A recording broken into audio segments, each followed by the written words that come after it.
Bueno, dentro de los quemados, es un tema que hay cosas que hasta los bomberos deben saber. Las quemaduras de 2 a 3 de los muertos por fuego generalmente son hombres.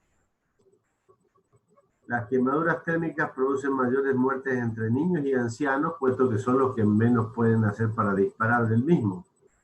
Y 3 de 4 muertes ocurren en incendios domiciliarios. Los incendios domiciliarios generalmente se producen por la mayoría, según los datos, por desperfectos eléctricos. Son los que causan los incendios. Y es una forma devastadora del trauma que tiene alta mortalidad y las lesiones tienen una rehabilitación prolongada por los trastornos físicos y las discapacidades permanentes y transitorias que tienen.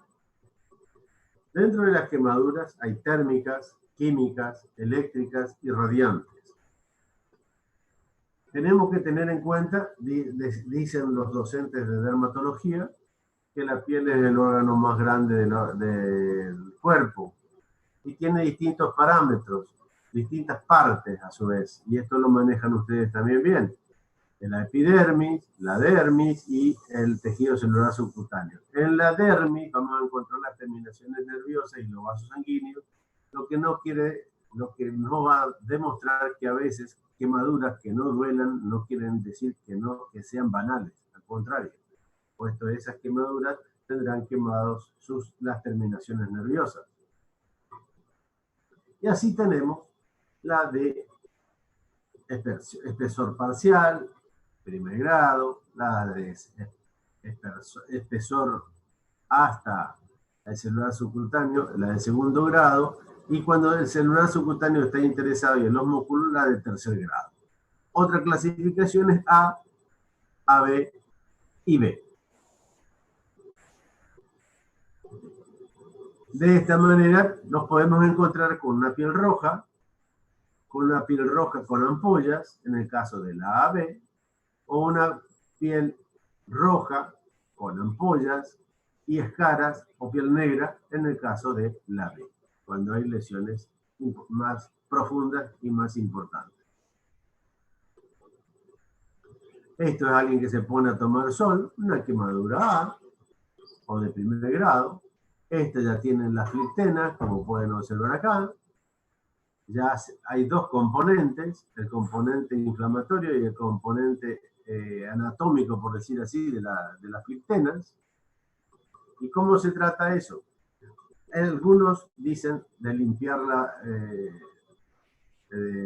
sacar las flictenas y poner medicación, y otros dicen no tocar la flictena. No vamos a entrar en esos detalles. ¿Cómo trato yo en forma inmediata cuando encuentro el quemado, alguien se quemó en un lugar? Poner en el agua corriente 15 minutos para calmar el dolor sobre todo, y si tengo que vendar esto tengo que tener en cuenta que los dedos deben ir por separado, puesto que después puedo provocar una sinequia entre dedo y dedo. Este es otro tipo de quemadura, más profunda, con los requisitos, como es en la mano, iguales. ¿Sí? Puedo tratar la toaleta quirúrgica y el vendaje individual de cada sector para que no se provoquen sinequias en la zona. Esta es una quemadura eléctrica. Fíjense, este es el lugar de ingreso. Acá es con lo que tocó el cable. Y acá es donde salió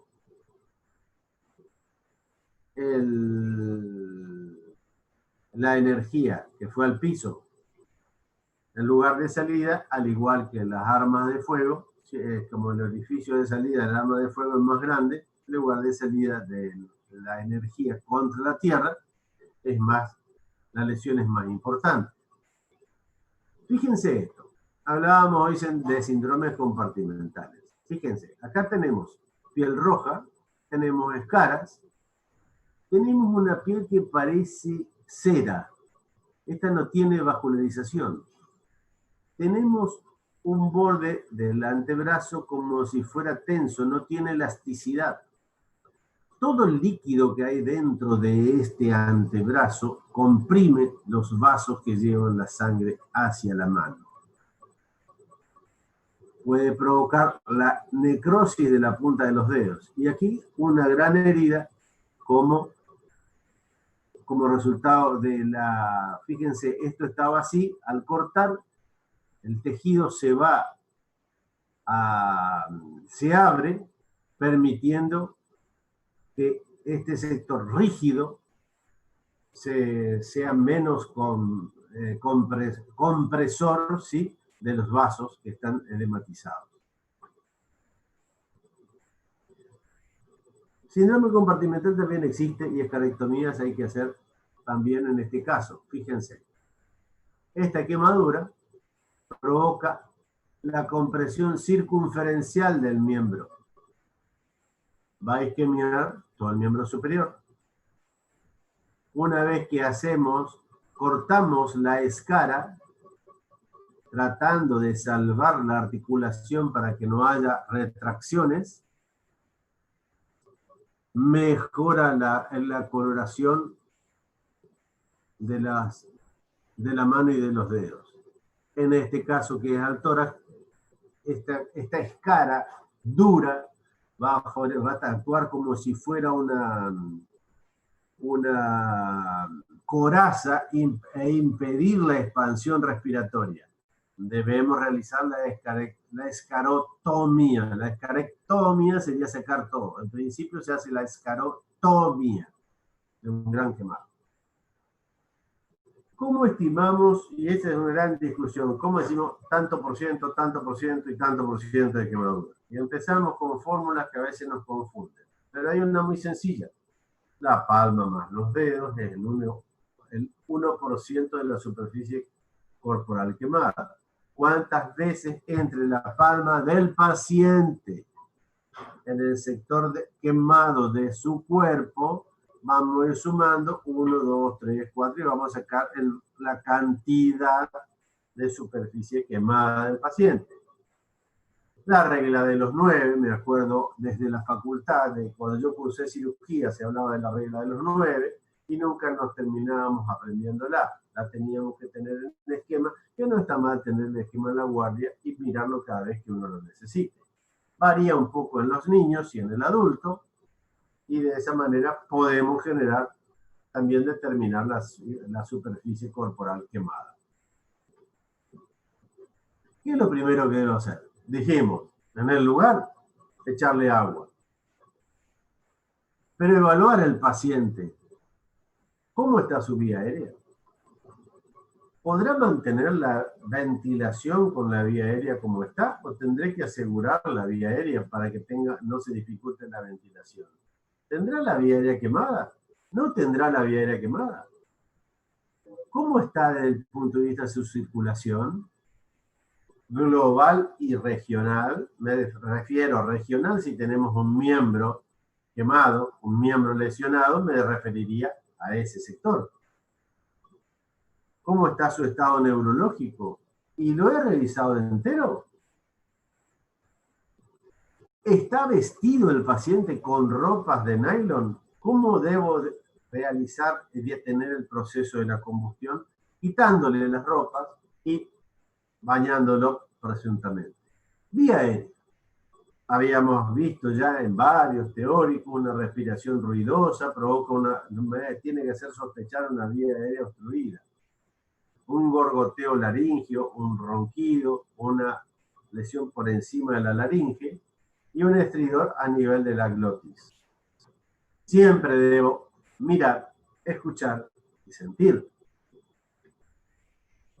para poder ver qué sucede en la vía aérea. Tengo distintos parámetros para usar. Si no hay una vía aérea quemada, tranquilamente puedo usar la cánula de Mayo. Pero si hay una vía aérea quemada o sospecha de quemadura en la vía aérea, como acá, carbón en la lengua, fosas nasales quemadas, ceja quemada, este aspiró seguramente aire caliente y su vía aérea quemó. Este niño se le disminuye la temperatura bañándolo y se examina también su vía aérea. Y tenemos que llegar a veces a la intubación temprana porque el edema de la glotis me va a provocar el cierre de la glotis y yo tendré que llegar a, perdón, a esto que es una traqueostomía porque no me avivé antes de poder realizar una vía aérea adecuada. ¿Cómo identifico que hay una lesión por inhalación? No.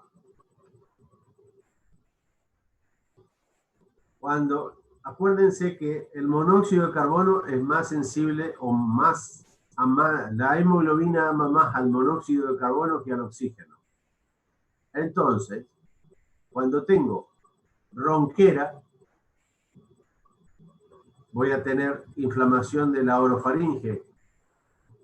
Cuando tengo depósitos de carbón en la boca, en la cara, en la nariz, debo seguir sospechando, al igual quemadura del cuero cabelludo, quemadura de las cejas, vellos chamuscados, tengo que pensar que existe quemadura de la vía aérea o hay una afección respiratoria adecuada. Más aún, si el paciente escupe algo carbonáceo, seguramente su vía aérea, y no solamente la superior, sino también la inferior, puede estar quemada. En esos casos, en primer lugar, para la vía aérea, debo tener presente que no debo llegar a que se me cierre la vía aérea por el edema, debo desconfiar, debo indicar una intubación temprana, porque después no lo voy a poder hacer, y cuando veo y sospecha de la parte pulmonar y bronquial, una ventilación adecuada debe ser realizada. O si no, debo llegar a la traqueostomía, como en este caso. La perfusión. Los accesos venosos no es necesario que se hagan en zonas no quemadas. Se puede usar hasta la zona quemada para poder poner una vía en el caso de necesidad. Y se controlan por monitoreo de los signos vitales y el gasto urinario. Existen fórmulas como esta en el adulto, 5 o 1 mililitro por kilo por hora, el gasto urinario, y en el niño es 1 mililitro por kilo hora. Existen fórmulas, le decía, por la colocación del líquido, 4 mililitros de lactato, por superficie corporal quemada en las primeras 24 horas. Eso es para el inicio de la hidratación. No es necesario que se vuelvan especialistas en esto. Tienen que tener en cuenta, sobre todo en la emergencia, que el enfermo perdió líquido, tengo que ponérselo. ¿Y cómo controlo la cantidad de líquido que tengo? Manteniendo el gasto urinario de acuerdo a lo establecido. Si es un niño o si es un adulto, cuánto debe orinar por hora, y eso es lo que debo tratar de mantener yo. En algunos casos tendré que hacer una canalización de una vía central para poder medir la PDC.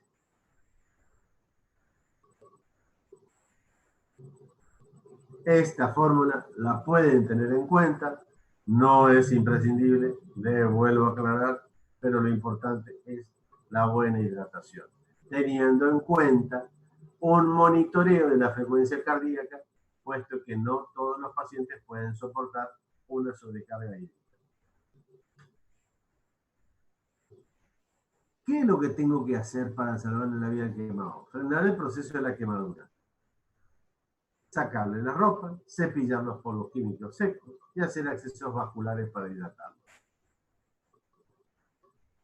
Pasaremos por alto esta parte del trabajo práctico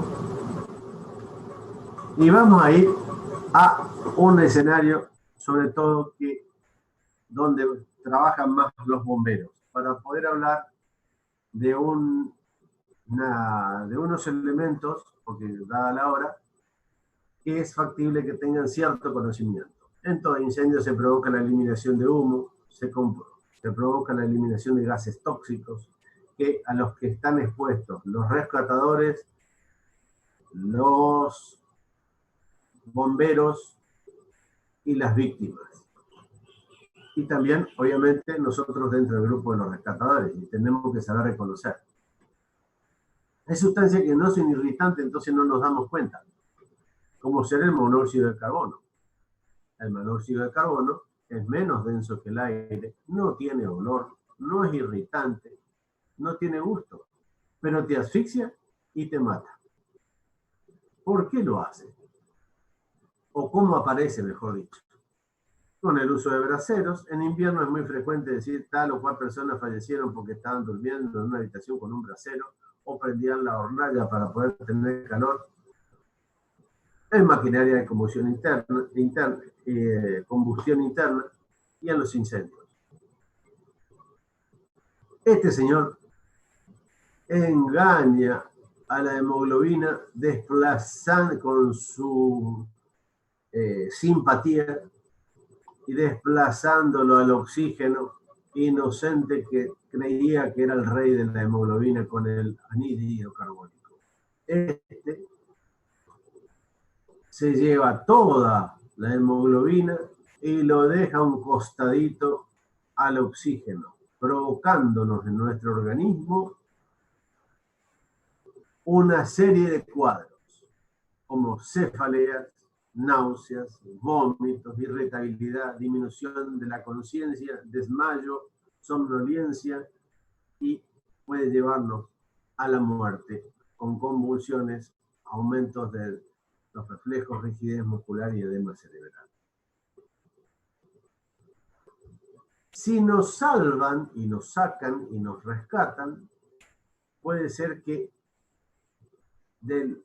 dentro de los 21 días de esa intoxicación tengamos irritabilidad, cambios en nuestro comportamiento, cambios en la memoria, cambios en la marcha, alucinaciones y afasia. Es el síndrome diferido de la contaminación con monóxido de carbono. Puedo tener trastornos cardiovasculares, como alteración de la presión, el ritmo cardíaco, dolor anginoso, simulando un infarto agudo de miocardio, con la depresión de la función. Actúa a nivel de los pulmones, provoca disnea, taquipnea, edema alveolar no cardiogénico y la hemorragia pulmonar. Y a nivel renal, necrosis tubular y el fallo renal. La piel será de rojo cereza. Tendremos trastornos auditivos, nistagmos y acúfenos, y el trastorno del edema de papila, hemorragia retiniana y ceguera. En la embarazada pasa la placenta y también ataca al niño, al feto, y es de donde tarda más en eliminarse. El diagnóstico lo hago por la historia clínica, por la sospecha y la medición de la carboxihemoglobina. El tratamiento, en principio tengo que sacar el intoxicado del sitio. Control de la vía aérea, aplicar oxígeno muy enriquecido y se discute la aplicación del oxígeno hiperbárico. En estos casos, más de una vez un bombero, en un caso personal, yo tuve que asistir, los bomberos empezaron a marearse, el personal de rescate empezó a marearse, entonces instalamos en la base del incendio, en la vereda de enfrente, un sector con un multiplicador de oxígeno, entonces los poníamos en los bomberos ahí con una intoxicación inmediata de monóxido de carbono, con oxígeno enriquecido y lo recuperábamos rápidamente.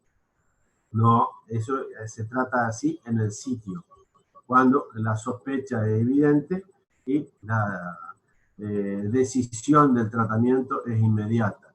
Entonces empieza a haber un cambio, se empieza a eliminar el monóxido de carbono, empieza a ingresar más oxígeno y se provoca el desplazamiento del monóxido de carbono en la hemoglobina. Otro señor más dañino que el monóxido de carbono es el cianuro, que resulta de la combustión del plástico. En segundos entra por la vía respiratoria, a los 30 minutos entra por la vía abdominal y se dice que también puede penetrar a nivel de la piel. Se elimina por riñón el 80% después de transformarse en tiocianato en el hígado. El resto va a la vía renal y pulmonar, como cianocobalamina. El cianuro se penetra en la célula y la destruye directamente. ¿Tá? La presión parcial de oxígeno arterial normal bloquea el metabolismo aeróbico de la célula, por más que tenga la presión arterial parcial de oxígeno normal. Lo bloquea el metabolismo aeróbico, transforma en un metabolismo anaeróbico, provoca acidosis láctica e hiperglucemia. Es el mecanismo de acción del cianuro. Provoca cefaleas, también como el anterior, vértigo y ansiedad, contracturas musculares, náuseas y vómitos, convulsiones, pérdida de la conciencia y alteraciones cardiovasculares, al igual que el edema pulmonar y la hipotensión. El tratamiento, las medidas de sostén. Fíjense que lo que yo quiero que se den cuenta en esto, que esto siempre está presente. Y después vemos si tiene arritmia o convulsiones y después lo vamos a desintoxicar. Siempre hay que retirar el enfermo en la zona, se lava la piel con agua, no se provoca el vómito, se puede dar carbono activado y catárticos en los casos del ingesto. Estos son el tratamiento específico para cada uno de ellos. No necesariamente lo tienen que saber, pero sí deben saber que lo deben retirar y deben mantener el ABCDE adecuado. Y hay una medicación específica que dice que aumenta el 67% con la sobrevida por la intoxicación de este elemento. Estos son los silenciosos. Hay otros irritantes, como el nitrógeno, que se lo ve en forma de amoníaco, en algunos casos conocido cuando se entran en los baños de algunos lugares, el olor, y el óxido nitroso, que se usa para fertilizantes, la combustión interna de máquinas, explosivos y el humo de tabaco. En estos casos, el amoníaco se usa en forma industrial en estos elementos como la manufactura del cuero y la industria textil y plástica. Es color marrón amarillento, es más pesado que el aire, poco soluble en agua, y esta es la enfermedad del silo. En teoría, lo que hay que saber es que cuando uno entra a un silo, el silo tiene que estar ventilado. ¿Por qué? Porque a niveles, los nitritos en anaerobiosis son convertidos en este elemento, y este elemento es el tóxico. Debemos ventilar antes de entrar o entrar preparados a los silos. Provoca escasas lesiones a nivel de la vía aérea superior, pero gran lesión a nivel de la vía alveolar.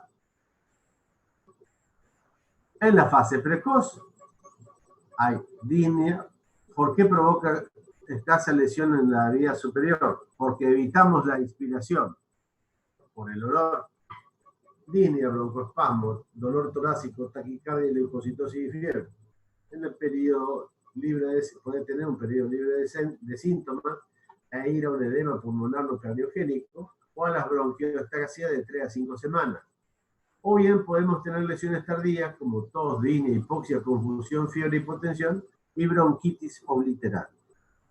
La lesión que se producen se pueden ver en las placas radiográficas acá, como un sector de condensación, un sector de condensación a este nivel también, y otro sector de condensación en la playa pulmonar izquierda.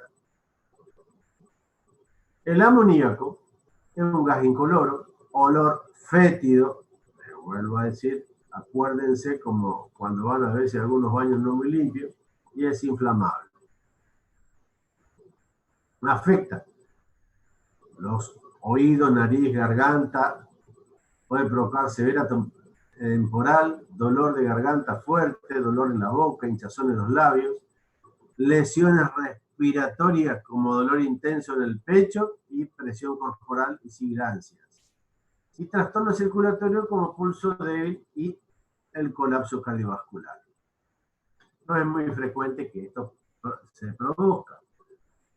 Dentro de los trastornos neurológicos, fiebre e inquietud, trastornos cutáneos, alteraciones en las uñas y en los labios, como quemaduras graves, si el contacto dura más de pocos minutos, cuando estamos en los trabajadores, sobre todo, no es habitualmente la parte de accidentes, y las lesiones gastrointestinales, como dolor abdominal e intensos vómitos.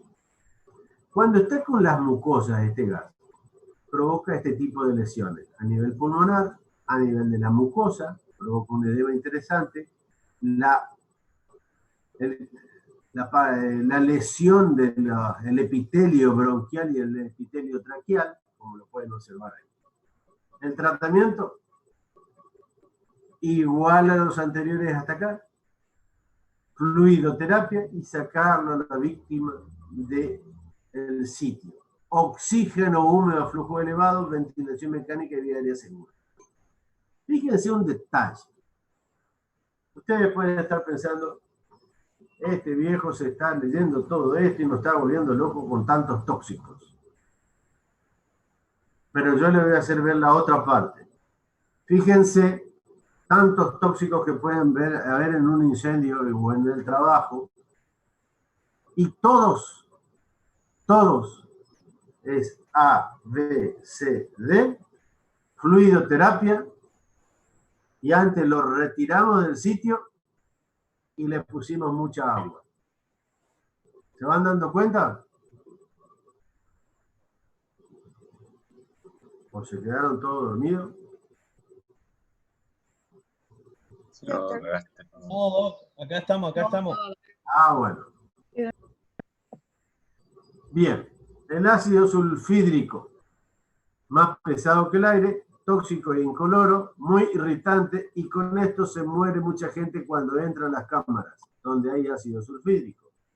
Las cámaras sépticas, acá en Resistencia sucedieron lesiones y fallecimiento de operarios de la empresa que maneja la parte de agua y residuos placales, porque se metieron en el pozo sin la cobertura adecuada, sin el cuidado o los equipos adecuados. Provocan lesiones, obviamente, sobre todo a nivel, al inhalar nomás del nervio olfatorio, y la absorción se hace en forma inhalatoria. Es muy irritante y que se une a la citocromoxidasa, bloquea la cadena de transporte de electrones de la cadena respiratoria celular y que provoca metabolismo anaeróbico otra vez. ¿Cómo se hace la desintoxicación? La oxidación hígado, pulmón, riñón y plasma con mecanismos enzimáticos se va tiosulfato y otros no tóxicos.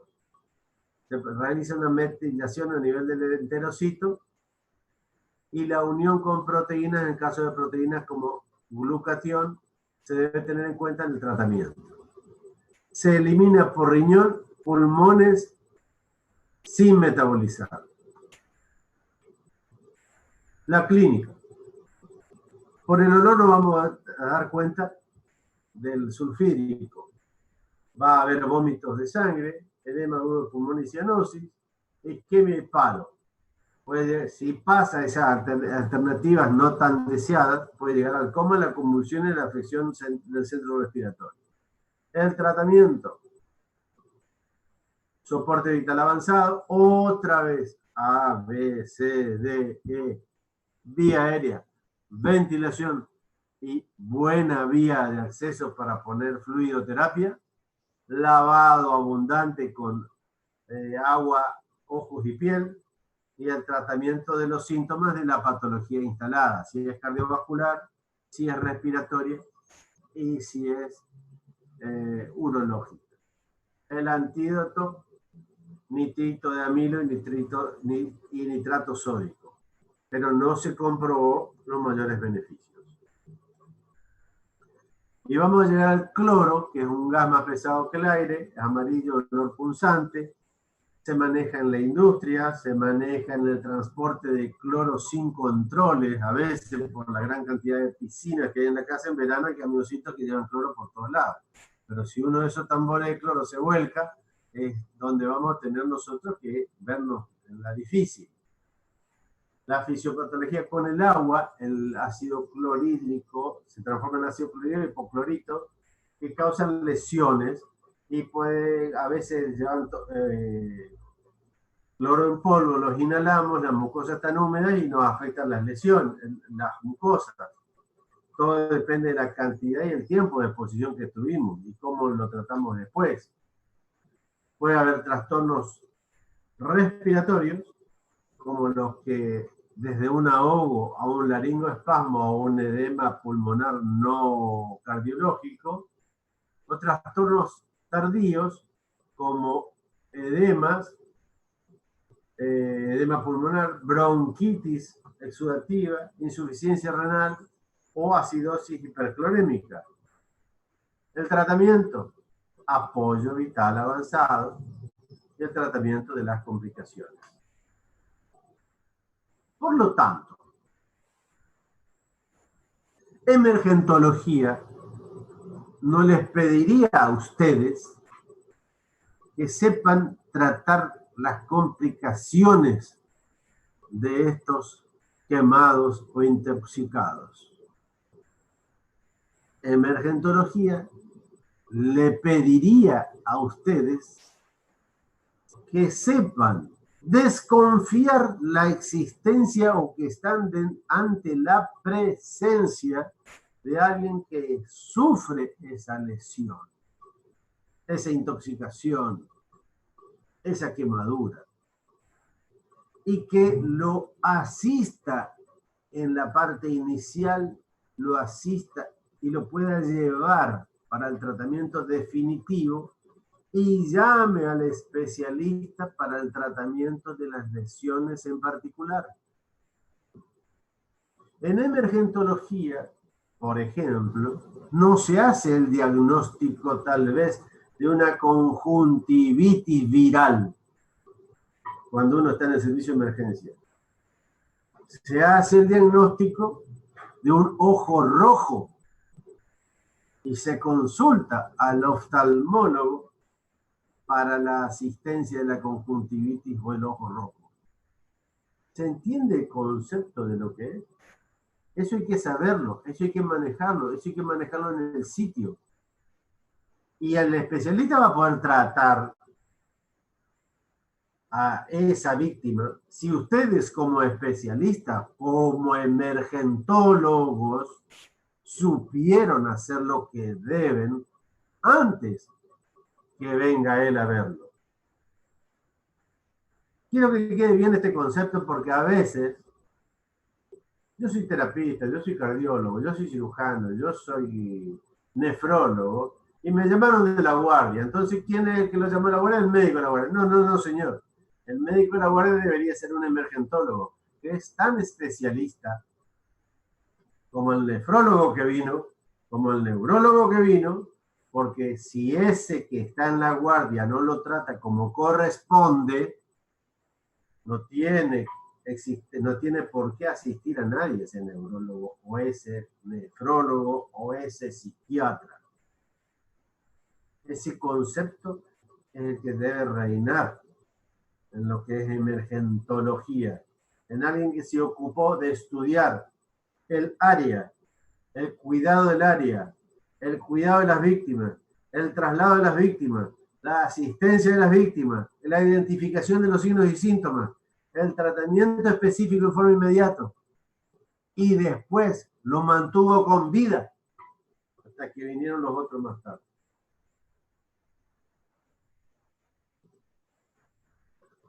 Por eso tenemos criterios de derivación de un quemado que también lo podemos manejar si nosotros estamos en un hospital general y nos vamos a dar cuenta si tiene más del 10% de quemadura, alguien que tiene menos de 10 años o más de 50 años,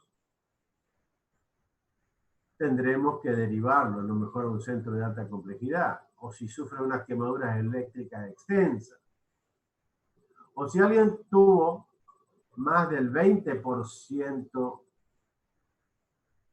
de quemadura y no pertenece al grupo etario que mencioné anteriormente, o tiene quemaduras químicas extensas, o si tiene quemaduras parciales o totales con compromisos de zonas muy delicadas, como ser la cara, los ojos, las orejas, la piel, los genitales o las articulaciones. O si tienes lesiones asociadas que pueden complicar la evolución. O si tuvo inhalación de algunos elementos tóxicos. O bien, necesito que un niño sea revisado por un personal especializado. En esos casos, deberé derivar el paciente a un centro de mayor complejidad. Pero vuelvo a reiterar, no se puede derivar un muerto. Si yo llegué a la posibilidad de derivarlo, es porque mi trabajo fue muy bueno y el paciente tiene la opción de ir a un mejor centro.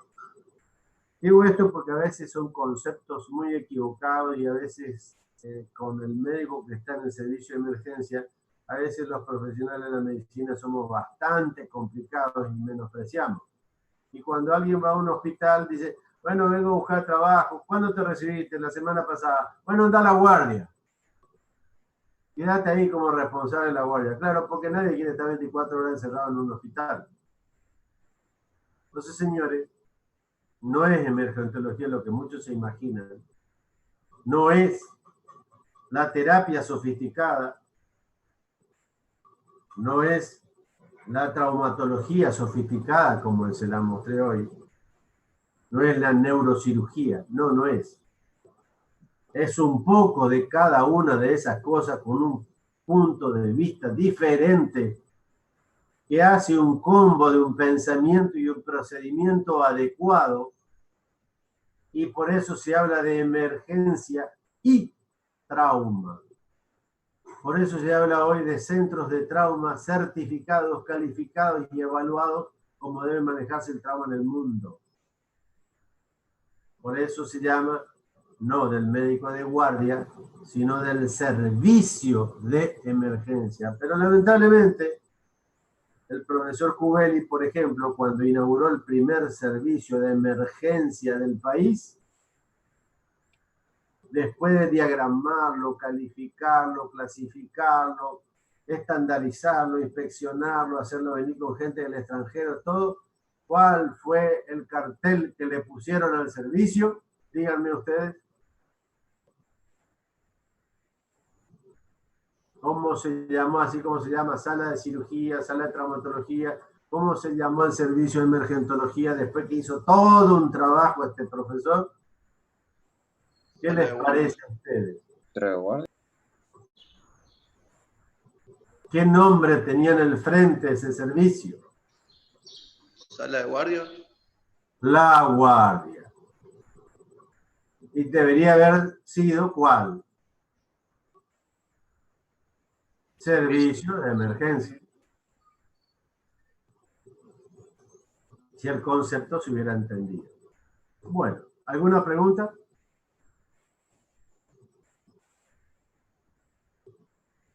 Parece que no, Doc. Parece que no. Y el doctor Bueno. Misraji está un poquito... Tampoco tímido, los chicos.